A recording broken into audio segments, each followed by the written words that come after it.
We are live. We are live. Actually, let me double check. Hold up one moment, folks. Oh, just gonna get into stuff. Oh, jeez. Oh, yeah, we are live. That's awesome. All right.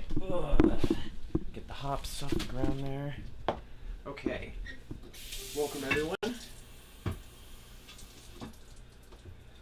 to the latest in our chronicles of using the honey from the garden. We have more than just honey, though. We also have some hops that we grew. One, William Tanaka, who will be doing our section on how to use the beeswax. But we decided, since we had all this honey, we wanted to do something interesting with it. And so we were making our own mead. And since we had our own hops as well, we decided to infuse the two. So it's pretty complicated, or it can be very simplistic depending on how you want to do mead. It could be as simple as mix water, yeast, and honey together, let it sit for a few weeks, off-gas it every now and again, and voila, just like that you've made mead. Now in our particular case, we're going to make a proper must first, and the must is basically the honey-water mixture with the yeast. You let that ferment for about a week, or no, first you do a day of active mixing to get the fermentation started. Then there's like a 2-week period of fermentation. And then after that is basically you just kind of let it sit for 6 months to a year, depending on how good of a tasting mead that you want to go for. I'm not really an aficionado of such things. So what I'm going to do is I'm going to mix the honey with this sterilized water. I put the hops in for about 15 minutes to basically just do a really quick extraction on them, so we'll get a little bit of the bitterness of the hops, as well as ideally some of the nutrients from it to feed the yeast as well. Honey in and of itself doesn't have all the nutrients it needs for the yeast, and that's one of the reasons why mead can be a bit variable sometimes, because it varies depending on the honey, and it varies on the nutrients and the nitrogen content that's in the honey as well. Luckily, we went to the Ballast Point Brew Mart, and they already sell yeast specifically designed for mead. They also call it a sweet mead wine yeast, and it has all the little micronutrients and amino acids already inside of it. So I highly recommend it for you beginners out there. I think this costs like $10 and will make a 5-gallon batch of mead for us. And so if you're bottling this up and selling it at, $5 a bottle, you can really easily make your money back, especially if you're producing your own honey like we are and you're growing your own hops like we are. This is really the only overhead cost. And I decided I'd buy just a few little toys, a hygrometer, is it a D or a G? Let's see here. I know it's to test the gravity range, and what that does is it lets us know what the percent sugar content is in there, because of how sugar affects the density of the liquid. And then from that sugar we can extrapolate what the alcohol content will be. And certain yeasts need to have a certain specific gravity sugar content in order to work as desired, because these things are practically engineered in the lab to work under a very certain set of circumstances. So if you want ideal results, you have to give it ideal conditions. So we've let this boil for a while. I've extracted the hops into it. I've sterilized most everything really good. I should probably do it with a hydrometer. And the honey we don't sterilize because it's raw, and we want to maintain all the different flavors and nutrients. When you boil the honey, you're volatilizing all the deliciousness that goes in there. We're increasing our chances of infection, contamination by using the honey, as well as all the microfauna that exists in the honey is now going to be competing with the yeast for nutrients and all this other thing. So we have a potential of our fermentation taking longer than it needs to. And there's stuff you can buy that actually inhibits the honey yeast, but a lot of that is preservatives like potassium sorbate and sodium benzoate and all this other stuff. And I wanted to try to make something a little more all natural, even if it's not quite as efficient or as ideal tasting or anything like that. Sulfites, actually, that's the other big thing they add to kind of inhibit some of the bad stuff, but sulfites aren't good for us, and that's why a lot of people need to drink that special sulfite-free wine a lot of times. But again, I'm not a master brewer. This is me just regurgitating what I've learned over the course of 15 minutes on the internet. But I have a degree in chemistry, so it helps me learn a little bit faster. Although all this stuff about specific gravity and whatnot, and first batch, second batch, it gets really complicated. So I'm not trying to nerd things out on your first try. Neither should you. Let's focus on the most important thing: sterilized water, honey, yeast, and really nothing else in between for right now. So we need to let this thaw just a little bit more before we use it, but that's fine because we also need to let our water cool down. So I've boiled up a gallon of water. We're going to use this carboy right here. So we're going to make a full gallon batch, but I don't have the means of boiling 5 gallons of water at once. So what I decided what I'm going to do is I'm just going to do a small batch. And I'm going to do let's see, you do 3 pounds of honey for every gallon of water. And I think 3 pounds of honey comes out to, I think, like a quarter gallon of it. I'll need to double check that. But that's basically the ratio we're going to do. And then I'm going to let it sit for a day and start the process of fermentation. And then I'm going to come back tomorrow and add another batch of honey water to top it up to the 5 gallons. Also because I want to get some water from Ramona, because I want the hard water and all the little micronutrients, as well as the calcium carbonate, which is what makes hard water, can actually help buffer your solution as it's fermenting, because you don't want the pH to drop too far. So using a little bit of hard water is actually really nice. Most people do distilled water because they want to guarantee there's no chlorine or any other bad additives that come from municipal water supply. So we're fortunate to have access to well water in our particular case. But this is just a gallon of, I think, spring water or something like that. Most people use distilled water. They'll get just a big 5-gallon jug and they'll just glug, glug, glug, glug, glug, pour it right in there. And if you get it in a nice sterilized container, you don't even have to boil it. It's hypothetically already sterile in those plastic containers. So we could theoretically just add it, shake it, and then we put in a, come over here real quick. This thing as well, which basically allows it to off-gas correctly. And you sterilize this, and then you fill it up to the line, and then what happens is, as it's fermenting, it's off-gassing because it's producing CO2. And we don't want that CO2 to get trapped in there, but we also don't want to let contaminants get in. So we fill this up with water, and what happens is, as the pressure builds up, it eventually overcomes this thing and breathes out, and then as soon as that depressurizes, it seals itself back up again, thanks to the water basically making like a little, I don't know, I guess we can call it a barrier membrane or something like that, I don't know. Airlock. Airlock, there we go. So there we go. We take the little cap off, and then there's the tube on the inside. Just kind of balances on top of there. And that's just to help keep dust and particulate out. So, and then when it's done, we'll have this nice little cap right here. Actually, I should cap that to keep anything from falling in there. Because that's the key with all this stuff. It's just like the kombucha. It's all about keeping things sterile. And that's the one thing I'm worried about the most.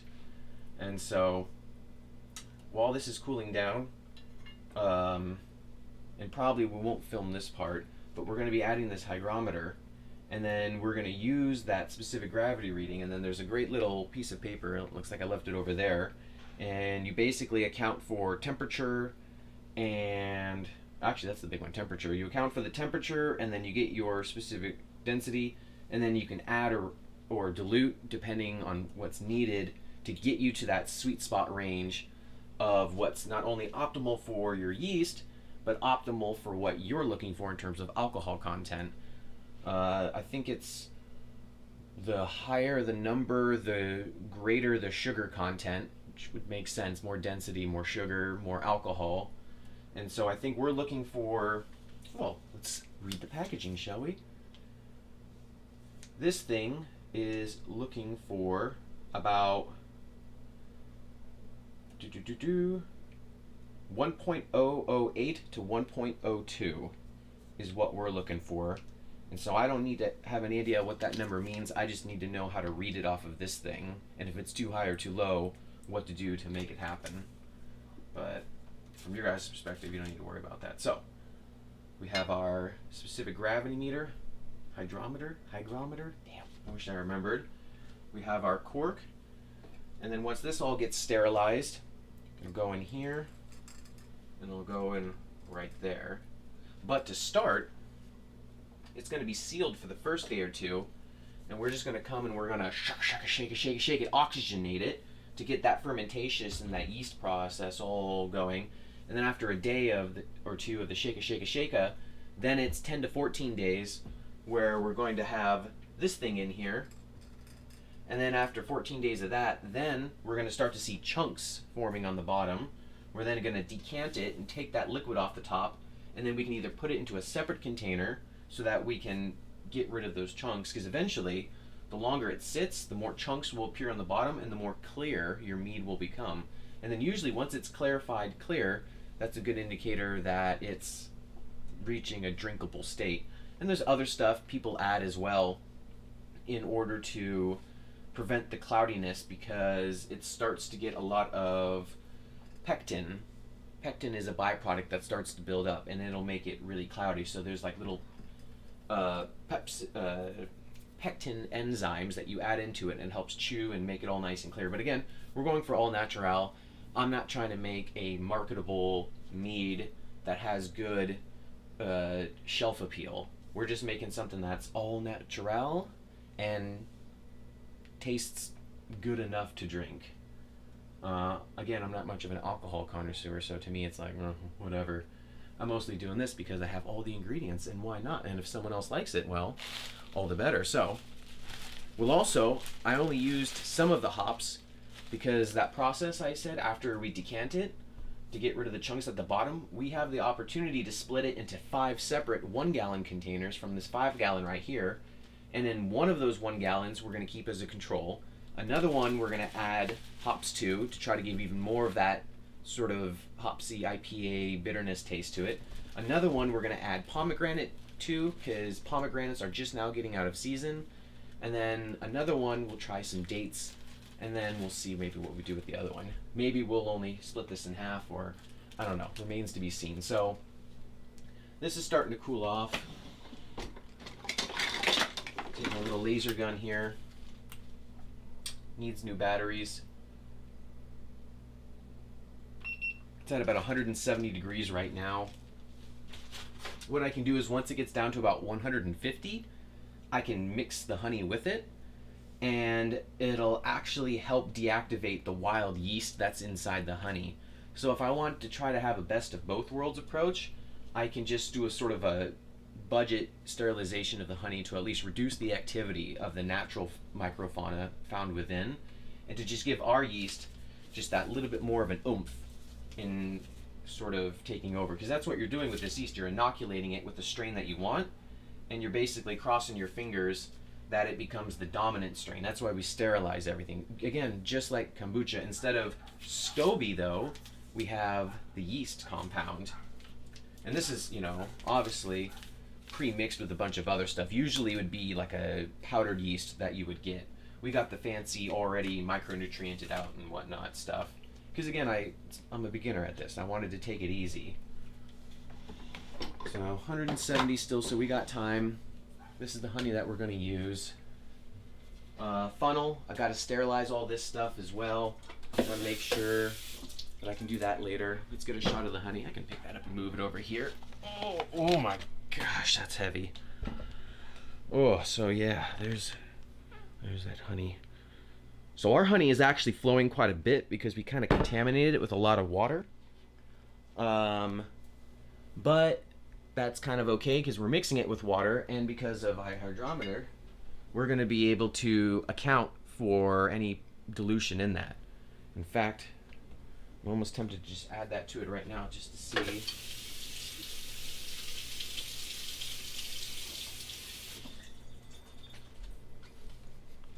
Give it a little shake. I don't want to wipe it down with a paper towel. That might just be infected. So we actually literally just stick this in, and it'll stand itself up. Pretty cool. So it's pretty interestingly designed. So this honey is so dense that it can't even read at the bottom metric of it. So that's where we have to, that's the bare minimum, and it can't even go that far. So now as we dilute it, ideally we'll start to get it up to, I think it said 1.02. So that would be right here. What's the bottom notch? The bottom notch down here is about 1.2. And then up here, it's 1.0. Oh, sorry. Yeah, 1.2, 1.0, and everything in between. So there we go. I'm also going to taste this honey while I'm at it. You better re-sterilize your hygrometer afterwards. Quite good. Oh yes, everything will always be re-sterilized. Alright, so I need to wash that properly with soap. So we're going to turn off the camera now, because at this point the only thing we're going to do is you're going to watch me pouring this into a funnel into here. And I think it's better that we don't film that. I think we all know what water going down a funnel looks like. And we don't need to accidentally catch me screwing that up at all, which would be a disaster. Promise to be careful. All the more reason to let your water cool a little bit before you begin. And then because this honey is so pliable, sometimes if you're working with honey that's already crystallized, you have to give it a hot water bath to kind of thaw it without burning it, because again, you want to try to maintain all of those great aromatics and whatnot that are in the honey. Because good mead requires, well, as with any alcohol, good water, but mead in particular, you need to have good honey. Or really, I guess we can just reduce that down to you need to have good ingredients, which is why you grow all your own ingredients, because that's how you guarantee the quality. You can't get raw honey at the store. It's sort of like when you see raw almonds at the store. You're not actually getting raw almonds, because the FDA says there has to be some sort of sterilization to guarantee there's no salmonella or anything else like that. So when you're getting raw honey from the store, it's not raw honey. The only way to get actual raw produce, raw honey, raw almonds, you have to grow it yourself. It's the only way it can be done nowadays. That's one of the costs of mass agriculture, is you can't risk having hundreds of thousands of people who are buying something all of a sudden get salmonella poisoning. And that's just kind of how it is. And it's up to you, the consumer, to create the paradigm shift necessary for that. So, before I go on to a diatribe, I think that's it for our live stream today. Hopefully we'll be uploading some videos showing maybe some of the pouring, and we'll kind of edit it all together. I don't know, remains to be seen. Tune in next time, where I think we'll be refining the wax from the honey, and ideally the first phase of fermentation will be done, and maybe we can do a live stream for that. So, thanks everybody. Have a good Thanksgiving.